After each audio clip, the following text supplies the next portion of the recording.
Hello, welcome to ఏకేఎస్ఐఎస్. 21వ శతాబ్దంలో భారతదేశం గర్వించదగినటువంటి సంఘటన ఈరోజు చోటు చేసుకుంది. నలంద విశ్వవిద్యాలయం అనేది మళ్ళీ పునఃప్రారంభించడం జరిగింది. ప్రధానమంత్రిగా ప్రమాణ స్వీకారం చేసిన 10వ రోజు నలంద విశ్వవిద్యాలయాన్ని రీఓపెనింగ్ చేయడం అనేటువంటిది ఒక అద్భుతమైనటువంటి ఘట్టంగా చెప్పుకోవచ్చు. 4వ సెంచరీ నుంచి 11, 12వ సెంచరీ వరకు కూడా దాదాపుగా నలంద విశ్వవిద్యాలయం అనేటువంటిది విరాజిల్లిందని చెప్పుకోవచ్చు. కుమారగుప్తా నిర్మించినటువంటి ఈ విశ్వవిద్యాలయం బౌద్ధ మతం కేంద్రం మాత్రమే కాదు, ప్రపంచ దేశాల్లో ఉన్నటువంటి విదేశీయ విద్యార్థులు ఎవరైతే ఉన్నారో 2000 మందికి పైగానే ఈ విశ్వవిద్యాలయంలో రెసిడెన్సీగా అంటే హాస్టల్ ఫెసిలిటీ కలిగించినటువంటి ఏకైక విశ్వవిద్యాలయం ప్రపంచం మొత్తం మీద కూడా ఏదైనా ఉంది అంటే అది నలంద విశ్వవిద్యాలయం. అసలు ఈ నలంద విశ్వవిద్యాలయం యొక్క పూర్వ చరిత్ర ఏంటి?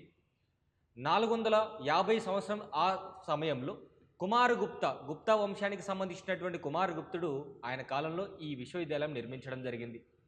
అప్పటి నుంచి దాదాపుగా 1193 సంవత్సరం వరకు కూడా నలంద విశ్వవిద్యాలయం అనేది ప్రపంచ దేశాల్లో ఉన్నటువంటి విద్యార్థులందరికీ కూడా విద్యను అందిస్తూ వస్తుంది.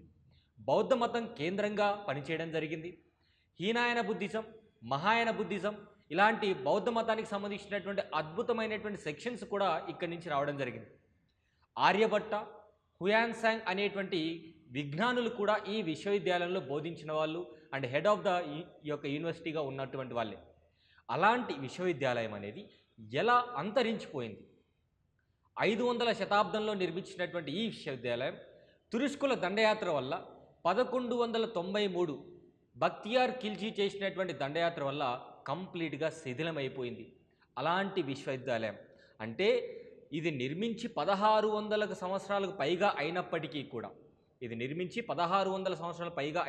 కూడా ఈరోజు చెప్పుకుంటున్నటువంటి మిచిగన్ యూనివర్సిటీ కావచ్చు, హార్వర్డ్ యూనివర్సిటీ కావచ్చు, కేంబ్రిడ్జ్ యూనివర్సిటీస్ కావచ్చు, అసలు అవి పుట్టక ముందే ప్రపంచ దేశాలన్నిటికీ కూడా విద్యను పరిచయం చేసినటువంటి విద్యా వ్యవస్థ లేదా విద్యా సంస్థ ఏదంటే అది నలంద విశ్వవిద్యాలయం చెప్పుకోవచ్చు. తూర్పు ఆసియా దేశాలకు సంబంధించినటువంటి 18 దేశాల సమాఖ్య అందరూ కూడా కలిసి ఆర్థిక సహాయంతో ఈ యొక్క గొప్ప కార్యక్రమానికి శ్రీకారం చుట్టింది. ప్రధానమంత్రి గారు ఈరోజు ఈ యొక్క విశ్వవిద్యాలయాన్ని రీఓపెన్ చేయడం జరిగింది. కొత్తగా ఈ యొక్క విశ్వవిద్యాలయం మళ్ళీ పునఃప్రారంభించడం జరిగింది. అసలు ఈ విశ్వవిద్యాలయం ప్రారంభించడానికి ముఖ్యమైనటువంటి కారకులు ఎవరు అంటే ఏపీజే అబ్దుల్ కలాం గారు. ఎస్, మీరు విన్నది కరెక్టే. అబ్దుల్ కలాం గారు 2010వ సంవత్సరంలో ఆయన సూచనల మేరకు కేంద్ర ప్రభుత్వం పార్లమెంట్ సాక్షిగా ఒక చట్టాన్ని తీసుకురావడం జరిగింది.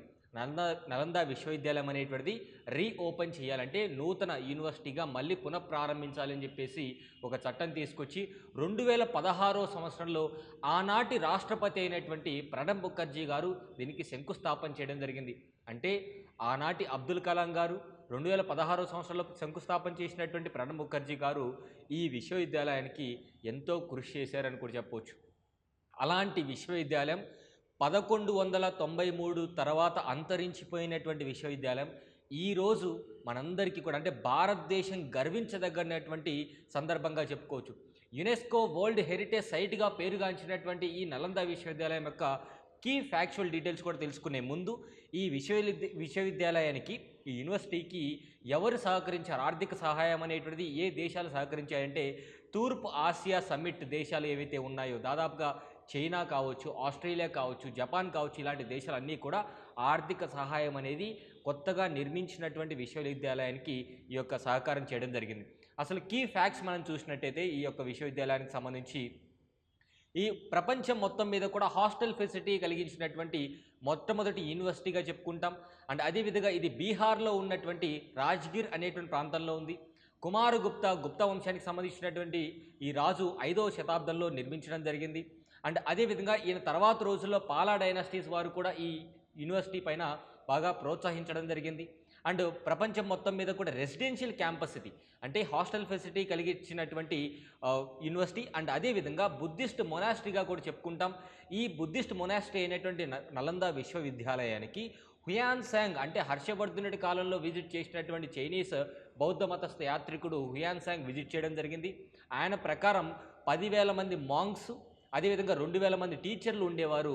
అంటే దాదాపుగా 10,000 మంది విద్యార్థులు కూడా ఈ యొక్క విశ్వవిద్యాలయంలో చదువుకునేవారు అని చెప్పేసి కూడా ఆయన చెప్పడం జరిగింది. ఆర్యభట్ట అనేటువంటి జీరో క్యాలెండర్ థియరీ తీసుకొచ్చినటువంటి ఈయన యూనివర్సిటీకి హెడ్‌గా కూడా ఉండడం జరిగింది. అండ్ ఈవెన్ హర్షవర్ధనుడు కావచ్చు, నాగార్జున కావచ్చు, వసుబంధు కావచ్చు, వీళ్ళందరూ కూడా ఈ యూనివర్సిటీస్ నుంచి పట్టాలు అందుకున్నటువంటి విద్యార్థులుగా చెప్పుకుంటాం. అంతటి గొప్ప విశ్వవిద్యాలయాన్ని కంప్లీట్‌గా డెస్ట్రాయ్ చేసినటువంటి వ్యక్తులు ఎవరు అంటే బక్తియార్ ఖిల్జీ అనేటువంటి తురుష్కుల దండయాత్రికుడు. 1193 సంవత్సరంలో తురుష్కుల దండయాత్రలో భాగంగా ఈయన నలంద విశ్వవిద్యాలయాన్ని అండ్ నలంద విశ్వవిద్యాలయంలో ఉన్నటువంటి లైబ్రరీస్ని అన్నిటినీ కూడా ధ్వంసం చేసి కాల్చేయడం జరిగింది. అప్పటి నుంచి 2024 వరకు కూడా ఇది రీఓపెన్ అవ్వలేదు. మోడీ 3.0లో చోటు చేసుకున్నటువంటి మరొక అద్భుతమైనటువంటి సంఘటనగా చెప్పుకోవచ్చు. యావత్ ప్రపంచ దేశాలు అండ్ భారతదేశం గర్వించదగ్గ సంఘటనగా ఇది మనం చెప్పుకోవచ్చు. Thank you so